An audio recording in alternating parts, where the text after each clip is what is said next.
दोस्तों आज हम जानेंगे ये दो सेंसर के बारे में। EOT sensor, engine oil temperature sensor, और साथ में क्रैंक शाफ्ट पोजीशन सेंसर। इसे हम लोग ज़्यादातर पिकअप कॉइल के नाम से जानते हैं। और इसका जो काम है वो मैं आपको बताऊंगा, और साथ में इसका जो काम है वो भी मैं आपको बताऊंगा।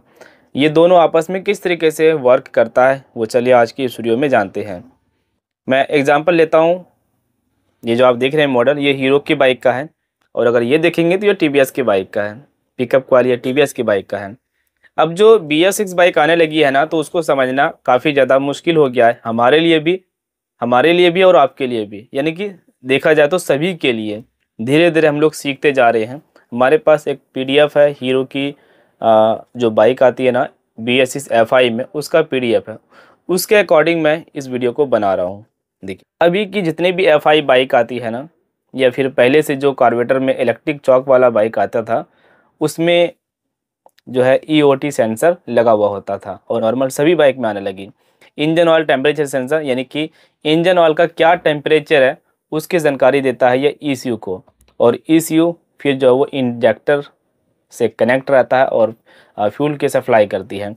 यानी कि एक तरफ से ये देखा जाए ना, ये सिर्फ उस काम के लिए दिया जाता है कि अगर हमारी बाइक ठंड मौसम में है, जल्दी से मुझे स्टार्ट करना रहे, उस हिसाब से उस काम के लिए इसे दिया गया है कि इंजन को हमें जल्दी से स्टार्ट करके को फ्री करना है, हमें उस काम के लिए दिया गया। यानी टेम्परेचर अगर लो है तो ये ऑटोमेटिक ECU को बताएगा, और वो ECU ऑटोमेटिक जल्दी से बाइक को स्टार्ट करने में मदद करेगी ऑटो चॉक की मदद से। अगर ये ख़राब रहेगा ना तो ECU को ये कुछ भी जानकारी नहीं दे पाएगा कि टेम्परेचर क्या है, इंजन का ठंडा है कि गर्म है, और ये फिर कुछ आगे नहीं कर पाएगा। तो ECU भी जो है वो यानी कि उसको भी समझ में नहीं आएगा कि आखिर हम किस तरीके से पेट्रोल का सप्लाई करवाएंगे।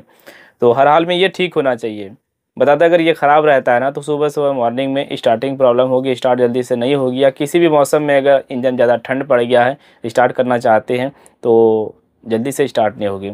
साथ में हम बात करेंगे इस कॉइल का, क्रैंक शाफ्ट पोजीशन सेंसर, यानी कि जो हम लोग पिकअप कॉइल के नाम से जानते हैं। ये हम लोग देखते हैं कि मैग्नेट का ये ऊपर वाले हिस्से में लगा होता है, और इसका भी एक टाइमिंग होता है गाइज। अगर हम ये टाइमिंग से थोड़ा अलग दिशा में लगा देंगे तो हमारी बाइक स्टार्ट नहीं होगी। क्रैंक शाफ्ट पोजीशन सेंसर है ना, यानी कि क्रैंक का जो पोजीशन है वो कितना है, कैसे है, क्रैंक का जो पोजीशन है घूमने का, उसकी जानकारी रखता है ये। और ये RPM भी टेस्ट करके देता है। इंजन का जो RPM है हम लोग जो देखते हैं ना, वो इसी के द्वारा RPM का पता लगता है। यानी कि जो मैग्नेट होता है ना, मैग्नेट जो इसके तरफ से जो गुजरता है, कितना राउंड ले रहा है, ये सब कुछ जो है यही डेटा देता है ECU को, और RPM का पता लगता है। और इसके साथ ही हम लोग और भी चीज़ देखते हैं, जैसे कि हम करंट चेक करते हैं ना, तो करंट चर चर चर चर इस तरीके से जाता है। ऐसा नहीं कि भाई बराबर देता रहता है, वो नहीं। जब हम हल्का किंग मारेंगे तो चर इस तरीके से, यानी कि वो करंट जाता है। ये एक तरफ से जो है वो अलग टाइप का करंट पैदा होता है जब हम बाइक को स्टार्ट करते हैं, और जब प्लग होल्डर में ऐसे रखते हैं ना तो चट चट चट चट बोलता रहता है, सिर्फ इसके वजह से। अगर ज़्यादा स्पीड में है मैग्नेट तो बिल्कुल बराबर करंट देगी, और कम स्पीड में है तो आवाज़ करेगा, चर चर चर चर इस तरीके से आवाज़ करता रहता है करंट, मतलब करंट का। तो ये इसके वजह से होता है, यानी कि यही डेटा देता है कि कितना राउंड मार रहा है मैग्नेट, और उस हिसाब से ही ये करंट आगे की ओर भेजता है। अब अगर ये ख़राब हो गया ना, तो सही करंट जो है, सही राउंड RPM जो है, ये ECU को नहीं बता पाएगा, और अच्छी करंट नहीं बन पाएगी, और इसकी वजह से जो है फ्यूल की सप्लाई भी सही तरीके से नहीं कर पाएगी। और अभी की जो बाइक आ रही है ना, फ्यूल की जो सप्लाई है ना, वो इसके वजह से ही होता है। यानी कि जितना ये राउंड दिखाएगा, हम जितना खींचेंगे एक्सीलेटर, उस हिसाब से मैग्नेट भी दौड़ता है ना। और मैग्नेट जितना तेज़ी से दौड़ेगा, जितना हम एक्सीलेटर खींचेंगे, तो जो थ्रोटल पोजीशन सेंसर होता है वो भी ECU को बताता है भाई थ्रोटल इतना ज़्यादा खींचा जा रहा है। मैग्नेट भी बता रहा है, ये भी बता रहा है कि मैग्नेट बहुत तेज़ी से घूमता जा रहा है, ज़रूर मतलब कुछ बात है कि जो मतलब बाइक चालक है वो कुछ ज़्यादा ही मतलब वो अपनी बाइक को तेज़ी भगाना चाहते हैं, तो उस हिसाब से जो है ये डेटा तैयार करके फिर जो है इसी ऑटोमेटिक इंजेक्टर के द्वारा फ्यूल का सप्लाई भी करता रहता है।